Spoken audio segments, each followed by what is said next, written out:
Përshëndetje të nderuar shikues dhe mirë se vini në edicionin informativ të orës 14 këtu në Blu Televizion. Nisi me aktualitet.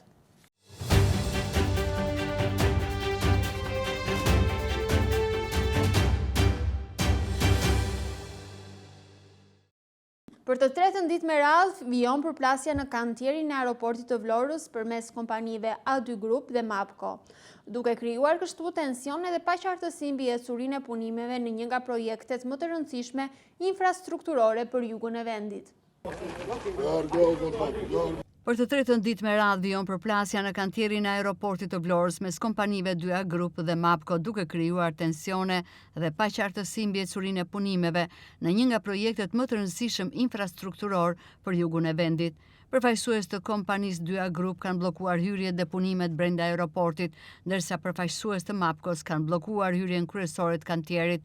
Palët ende nuk kanë arritur një dakordsi, ndërsa situata në terren mbetet e tensionuar. Edhe në ditën e tretë janë shënuar përplasje dhe tensione mes përfaqësuesve të dy kompanive, ndërsa punimet vijojnë të mbeten të pezulluara. Përfaqësuesi i Mapco, Semin Patsolli, ka deklaruar se ekziston një vendim gjykate që u jep të drejtën të hyjnë dhe të vijojnë punimet, duke theksuar se 2A Group ka bllokuar në mënyrë të paligjshme hyrjen. Sipas tij, situata mund të përshkallëzohet nëse nuk ndërhyjet për zgjidhjen e konfliktit. Tani mo e kena një dekret nga gjykata e lartë, edhe e kem të drejtën më kthye me vendos të pronën tonë. Sot e shifni dje, pardje, edhe sot shiqoni me unë e 2A Grupit, ne blokada edhe ju nuk na siguroni hyrje.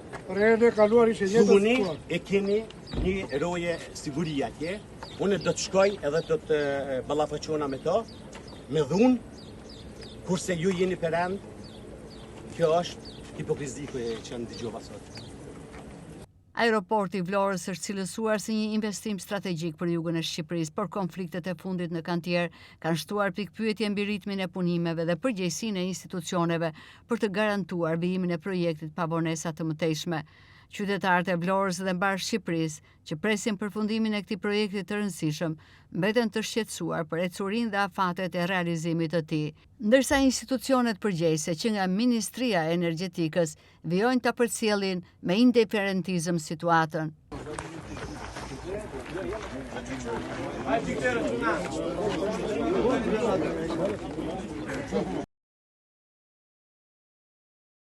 Forcimi i sipërmarrjeve të vogla dhe të mesme përmes mbështetjes financiare, digitalizimi dhe inovacionit ka mbledhur në Vlorë ekspert dhe specialist të fushës.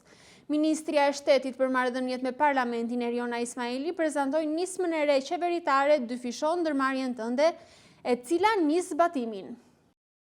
Politika dhe programet institucionale për forcimin e kapaciteteve të sipërmarrjeve të vogla dhe të mesme përmes mbështetjes financiare, digitalizimit dhe inovacionit kanë qenë në fokus në një takimi të zhvilluar në Vlorë. Në këtë aktivitet të pranishëm, përfaqësues të Agjencisë për Zhvillim Bujqësor dhe Rural, përfaqësues të Startup Albania, Unionit të Domave të Tregtisë dhe Industrisë së Shqipërisë, Ministrisë së Ekonomisë, si dhe sipërmarrës të suksesshëm nga rajoni.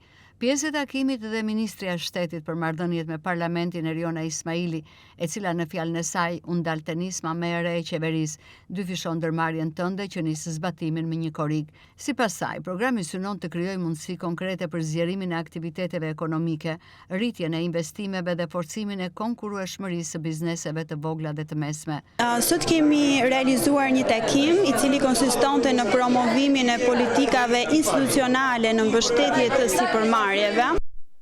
Jo pa qëllim kemi përzgjedhur një panel i cili përfshin kategori të ndryshme të bizneseve, si në mikro, ashtu edhe biznese të mesme, por patjetër edhe biznese të konsoliduara, të cilat mund të përfitojnë nga nisma e qeverisë dyfishon ndërmarrjen tënde, që fillon nga data 1 korrik e mëtej. Ishte një takim i cili së pari konsistonte në informim të programeve, të thirrjeve dhe të financimeve të ndryshme që bizneset mund të përfitojnë. Ishte një takim i cili në thelb të vet konsistonte në dhënien e informacionit, në konsultim konsultimin edhe në ndarjen qoftë të praktikave të mira, qoftë në gjithë sugjerimeve se çfarë mund të bëhet më mirë, me qëllim që informacioni të shkojë sa më i qartë në bazë, të kenë asistencë sa më të madhe, sa më të shumtë nga zyrat dhe institucionet për t'i nxitur në aplikim dhe patjetër për t'i orientuar drejt mënyrës të durtë të bërit të aplikimeve për të rritur shanset për të përfituar sa më shumë nga këto financime dhe fondi që shteti shqiptar ka vënë në dispozicion të gjithë bizneseve pavarësisht kategorive ose fushave dhe sektorit ku ata aplikojnë edhe bëjnë biznes. Ndërkohë, titullarja e ASHBR-s Ardita Kuçi dhe kreu i Startup Albania Arian Ymeri prezantuan në detaje skemat e financimit dhe instrumentet mbështetëse që janë në dispozicion të sipërmarrjeve. Ata theksuan rëndësinë e aksesit në financim, inovacionit dhe transformimit digital për rritjen e qëndrueshme të biznesit. Kemi skemat mbështetëse të investimeve, të cilat po ashtu janë skema që koordinohen dhe nëpërmjet buxhetit të shtetit, por edhe skemat e Bashkimit Evropian, të cilat janë gjithashtu me bashkëfinancim, pra Bashkimi Evropian 75% dhe Qeveria Shqiptare 25%. Së fundmi vitin e shkuar dhe gjithashtu këtë vit kemi pasur edhe një skem tjetër mbështetëse e cila është garantuar nga buxheti i shtetit nëpërmjet një garancie sovrane në 70% mbulim kolaterali dhe interesa për kredi të ulta me 2%, pra kemi pasur një skem fillestare nga Banka e Shqipërisë prej 250 milion eurosh, e cila përfshinte të gjitha ndërmarrjet mikro, të vogla dhe të mesme, me norma interesi 3% dhe mëtej skema u zgjerua duke garantuar apo duke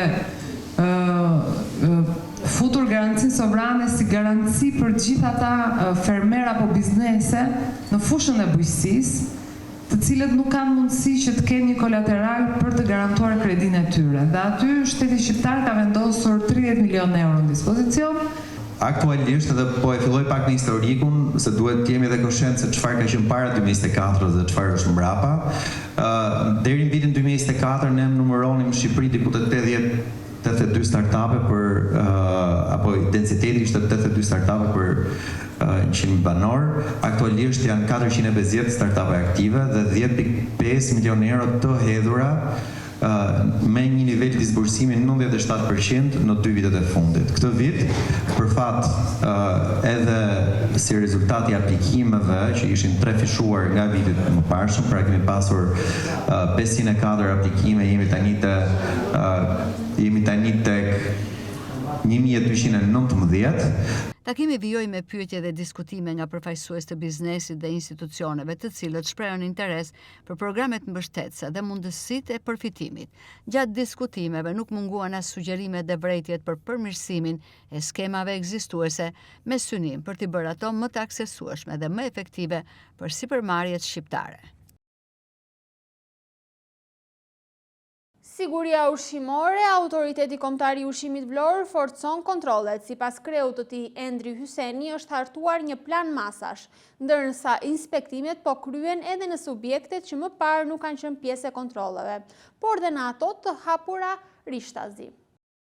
Siguria ushqimore mbetet prioritet për sezonin turistik. Aktualisht nga Autoriteti Kombëtar i Ushqimit Vlorë është hartuar një plan masash në bashkëpunim dhe me drejtorinë e përgjithshme. Kreu i AKU-s Vlorë, Endri Hyseni, ka theksuar se aktualisht inspektimet kanë nisur edhe në të gjitha subjektet që më parë nuk kanë qenë pjesë e kontrolleve, por edhe në ato të hapura rishtazi. Sipas Hysenit, inspektimet janë shtrirë përgjatë gjithë vijës bregdetare me qëllim garantimin e një sezoni të qetë dhe pa problematika sa i përket sigurisë ushqimore.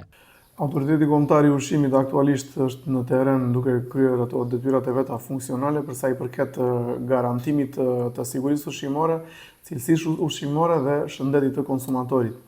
Gjatë muajit qershor neve kemi nisur në një plan masash të ndërmarrë nga drejtoria e përgjithshme, e cila konsiston në inspektime të thelluara për gjithë operatorët e biznesit ushqimor, të gjithë ato subjekte të cilat nuk kanë qenë subjekt inspektimi i mëparshëm, gjithashtu edhe ato që janë të hapura rishtazi, sidomos subjektet e fokusuara dhe aty ku ushtrojmë veprimtari për gjatë gjithë vijës bregdetare për të garantuar edhe një mbarvajtje dhe incurisë sa më të mirë dhe të sezonit turistik. Gjithashtu, për sa i përket inspektimet kryer në teren, do të jenë fokus dhe kushtet higjieno-sanitare dhe gjurmëshmëria e produkteve për të parë se si të gjithë operatorët e biznesit ushtrojnë veprimtarinë e tyre për një garantim produkti sa më cilësor në treg, duke verifikuar dhe gjithë komponentët e prejardhjes produktit, origjinë e produktit që nga lënda e parë, produktet cilat përpunohen, etiketimi i produktit që përputhet apo jo me të dhënat e produktit me ato të cilat janë shfaqura në etiketën e produktit. Këto do të marrim edhe një sër analizash në gjithë operatorët e biznesit që ushtrojnë të veprimtari që sapo i thash edhe më sipër, dhe do të analizohen në laborator për të dhënë një siguri akoma edhe më të madhe të konsumatorëve. Inspektimet do të shtrihen në të gjithë qarkun, ndërsa aktualisht janë 4 grupe në terren, teksa krahas tyre do të ketë edhe mbështetjen nga drejtoria e përgjithshme. Hyseni theksoi se edhe takimi i pak ditëve më parë në Vlorë ishte pikërisht për këtë qëllim, duke vënë theksin te rëndësia e sigurisë ushqimore. Aktualisht jemi duke ushtruar kontroll në gjithë qarkun e Vlorës. Kemi qenë pjesë në të 7 bashkit përgjatë këtij kontrolli. Aktualisht janë 4 grupe të cilat po ushtrojnë veprimtarinë inspektuese në të gjithë qarkun, të mbështetura ata këto grupe nga trupa inspektuese e drejtorisë së përgjithshme të Autoritetit Kombëtar të Ushqimit. Ky takim ishte në fokus për sa i përket shërbimeve të ofruara përgjatë sezonit turistik nga të gjitha operatorët turistik, kryesisht restorante, fast food edhe pastiçeri, të cilat ju përgjigjen thirrjes të drejtorisë së përgjithshme për të bërë pjesë e këtij takimi, për të ndarë aty mendimet ndryshme të cilat mund të ndihmojnë të dyja palët për ta bërë punën sa më të mirë dhe në fund të gjithë kësaj konference për të arritur atë produktin cilin kërkojmë gjithë bashkë, garantimin e sigurisë ushqimore, si edhe garantimin e shëndetit të konsumatorit. Inspektimet tashmë kanë nisur, ndërsa AKU-ja ka ngritur 4 grupe kontrolli, teksa qëllimi mbetet siguria ushqimore për gjatë gjithë sezonit. Temperaturat e larta kanë përfshirë vendin në këtë fund qershori dhe po e bëjnë gjithnjë më të vështirë për ballimin e ditëve të nxehta. Qytetarët shprehen të shqetësuar për ndikimin që ka vapa në shëndetin e tyre, duke përmendur luhatje të tensionit arterial, probleme kardiake dhe vështirësi në frymarrje. Temperaturat e larta janë kthyer në këtë fund qershori në të papërballueshme. Duke parë të nxehtin ekstrem, qytetarët e Vlorës tregojnë se kanë frikë për shëndetin, pasi vapa sjell për ta edhe luhatje tensioni, probleme në zemër dhe frymarrjen. Qytetarët thonë se për të shmangur të nxehtin mundohen të mos ekspozohen në oraret e pikut, ndërsa kur kanë ndonjë punë edhe lëvizje zgjedhin gjithmonë pjesët me hije për të ecur. Sipas tyre, shumicën e kohës qëndrojnë në banesë aty ku vendosen dhe kondicionerët apo freskuesit. Ku të gjejmë pemë, gjithë, ulemi poshtë. Ato temperaturë më ndërë, s'kem që e bimë. Sa të do të mbillemi në shpi pasaj. S'kem që, s'kem ku bimë. Moshatarët që shemë shtjerë. Ventilatori, ajo freskusja. Si rekodishtë s'kemi, se jemi pensionistë. Ato të bokunin që kemi, e mbam të koka. Sa ta shtim. Kam si s'kam fri për shëndet. Temperatura është e të linë mënë. Po si bëris me temperaturës. Kemi nuati në tensione, ja me ilaçe në gjep, po ti djali. Me ilaçe. Ke frikë për shëndetin në këto kushte? Qa pyetje është jo? Përgjigjen e ka brënda, pyetje që bënë.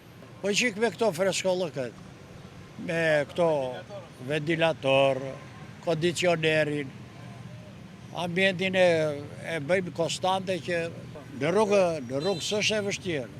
Se kalojmë duke bizetuar me moshatarët edhe kalon dita. Gjenoj hije? Pa tjetër i dashur. Hajde atje ku punoj unë, atje do më pjosës për vapër. Ti bëjmë suflaqe atje. S'ka preskim, punë, nuk e mendojmë fare vapërne. Në shtëpi po kemi kondicioner. Faleminderit. Po, vapësh, po tani ato janë të zotë, sa du diskutojmë me Beari dhe bëj Beari, dimri bënde. Po, mundohemi të kryojmë ca kushte, mundohemi. Jo maksimale, po kaq. Kemi vë një kondicioner me kursimet tona. Kursa ndë i këtej të përballojmë, ta kalojmë sa më letë, mendojmë ne. Ne pensionista jemi, gjejmë ato mundësinë më të mundshme gjashtu të ruhemi kështu. Qa do bëjmë? Gjenoj cep hije dhe qëndron apo? Qa do bëjmë? Po në shtëpi. Po dhëmë në qikë kondicionerin kështu. Po kemi se pensionisti moshatari i ka ato të lashtet e kështu që. Edhe për gjatë muajve korrik dhe gusht në qytetin e Vlorës parashikohen temperaturat të larta. Bluzat e bardha apelojnë për qytetarët shmangjen e orareve të pikut dhe qëndrimin në temperatura ekstreme. Referuar temperaturave të larta që përfshin vendin dhe rrezikut të tyre, ekspertë të shëndetit publik ju bëjnë apel qytetarëve të mos ekspozohen në diell në orët e pikut, të konsumojnë sa më shumë ujë, të shmangin pijet alkolike, kafen dhe pijet e gazuara. Temperaturat e larta që kanë përfshirë vendin ton paraqesin rrezik të shtuar sidomos për të moshuarit, fëmijët dhe personat me sëmundje kronike. Për këtë arsye, mjekët ekspertë të Institutit të Shëndetit Publik u bëjnë apel qytetarëve të shmangin orët e pikut, të konsumojnë sa më shumë ujë dhe të shmangin pijet alkolike, kafen dhe pijet e gazuara. Sipas ekspertëve të Institutit të Shëndetit Publik, gjatë verës temperaturat e larta përveç se janë një shqetësim te ne, ndikojnë dhe në shëndetin ton. Disa grupe në popullat janë më të ndjeshëm se pjesa tjetër nga këto temperatura, përfshirë këtu fëmijët, gratë shtatzëna, të moshuarit, të sëmurët kronik apo personat që punojnë në ambiente të hapura.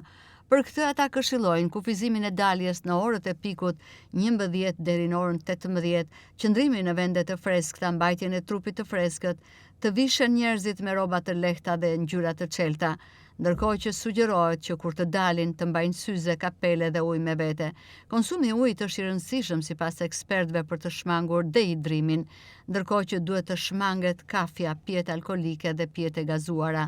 Konsumimin sa më shumë të frutave, me pak kujdes dhe me disa masa mbrojtëse, ekspertët thonë se qytetarët mund të mbrojnë shëndetin e tyre.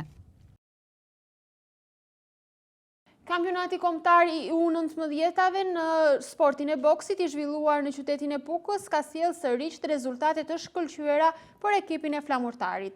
2 vendet e para i takojnë flamurtarit, ndërsa Vlora rëmbën trofeun e boksierit më të mirë.